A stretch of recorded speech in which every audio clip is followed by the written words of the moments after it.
अब बात कर लेते हैं राहुल गांधी की यात्रा की, जिसका अगला पड़ाव है हरियाणा। लेकिन यूपी सरकार इस गुत्थी में उलझी हुई है कि आखिर राहुल गांधी को ठंड क्यों नहीं लगती। इसके लिए बाकायदा जांच बैठाई गई। यूपी की राजनीति में राहुल की एंट्री से कैसा सियासी जलवायु परिवर्तन हो रहा है, आप रिपोर्ट देखिए।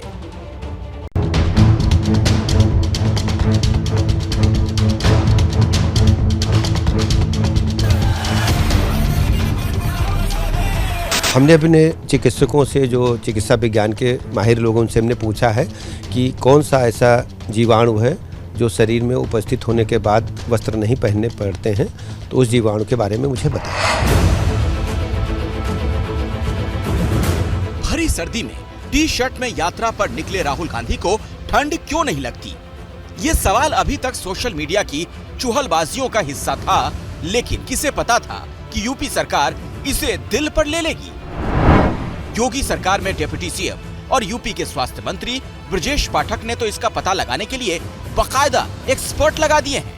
अब इस पर तो रिसर्च हो रहा है, अखबारों में बड़ी बड़ी खबरें आ रही हैं कि इतनी ठंड में जब 4 डिग्री 3 डिग्री टेम्परेचर है, यदि कोई व्यक्ति टी शर्ट में घूम रहा है तो प्रतिरोधक क्षमता कहाँ से मिली है, इस पर रिसर्च हो रहा है। तो ब्रजेश पाठक के महकमे के धारदार दिमाग वाले अफसर इन दिनों राहुल गांधी के शरीर में मौजूद जीवाणु ढूंढने में अपना माथा खपा रहे हैं। अब ये मत पूछिएगा मंत्री जी की प्रायोरिटी क्या है। देखिए, ये टी शर्ट वी शर्ट पर बहस करना मैं समझता हूँ फजूल की बातें हैं। ये टी शर्ट लेकर, दाढ़ी लेकर, कंटेनर लेकर इस पर बहस करना मैं समझता हूँ ये बच्चों माफिक बात है। बहरहाल इन सारी रोचक घटनाओं और बयानबाजी के बीच राहुल की यात्रा यूपी से हरियाणा में प्रवेश कर गई है। अगले 5 दिन राहुल हरियाणा में पदयात्रा करेंगे। 20 जनवरी को राहुल की यात्रा जम्मू कश्मीर में प्रवेश करेगी। 30 जनवरी को श्रीनगर में राहुल तिरंगा फहराएंगे और इसके बाद उनकी यात्रा समाप्त होगी। राहुल गांधी की यात्रा जब यूपी पहुंची तो ऐसे ऐसे चेहरों ने शुभकामनाएं प्रेषित की जिनसे किसी को उम्मीद नहीं थी। जरा उनका परिचय जान लीजिए। चंपत राय, विश्व हिंदू परिषद के उपाध्यक्ष, राम जन्मभूमि तीर्थ क्षेत्र ट्रस्ट के महासचिव, महंत सत्येंद्र दास, मुख्य पुजारी, राम जन्मभूमि मंदिर। इससे उत्साहित कांग्रेस के प्रवक्ता जयराम रमेश ने इसे योगी के प्रदेश में जलवायु परिवर्तन के संकेत बता दिए।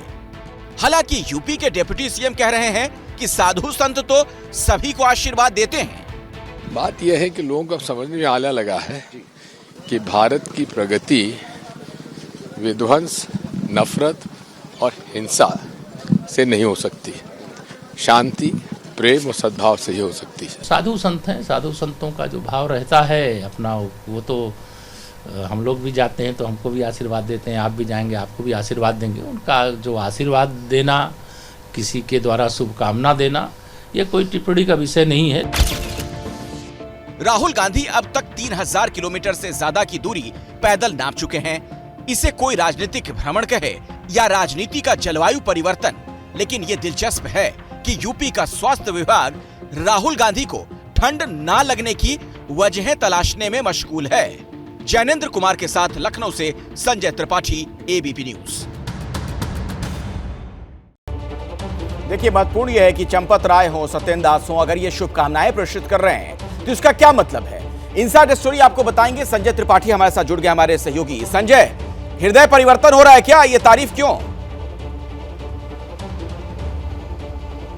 देखिए, इसके 2 महत्वपूर्ण बयान जो अयोध्या से जारी हुए थे, उनमें सत्येंद्र दास जो रामलला के मुख्य पुजारी हैं उनका, और दूसरा चंपत राय जो महासचिव हैं राम जन्मभूमि तीर्थ क्षेत्र ट्रस्ट के।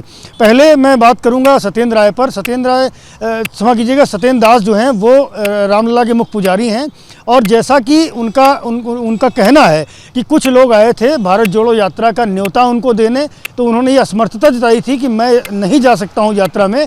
तो उन्हीं लोगों के कहने पर उन्होंने एक पत्र जारी कर दिया और शुभकामना संदेश जारी कर दिया। साधु संत है, एक बार को माना जा सकता है कि वो इस नाते पत्र जारी कर दिया। लेकिन दूसरा महत्वपूर्ण किरदार है चंपत राय। चंपत राय का ऐसा करने के पीछे कई चर्चाएं हैं, जिनमें से एक चर्चा ये भी कही जा रही है कि पिछले साल जब राम जन्मभूमि के लिए ज़मीनों की खरीद फरोख्त हो रही थी, तो उसमें कई सारे घोटाले घपले सामने आए थे। उसके बाद चंपत राय का कद कम किया गया था, उनके अधिकार क्षेत्र में कटौती की गई थी। तो ये भी चर्चा आम है अखिलेश की कहीं ना कहीं वो टीस इनके मन में है, और ये जो चंपत राय का बयान है वो कहीं ना कहीं प्रेशर टैक्टिस माना जा रहा है। चलिए, बहुत बहुत शुक्रिया इनसाइड स्टोरी के लिए संजय, इस जानकारी के लिए आपका। क्या मजबूरी है मेरी, बताइए।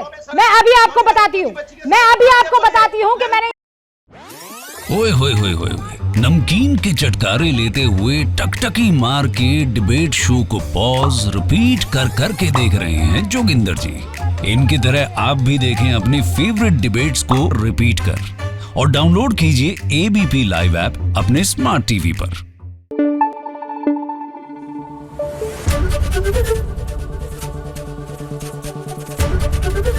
एबीपी न्यूज आपको रखे आगे।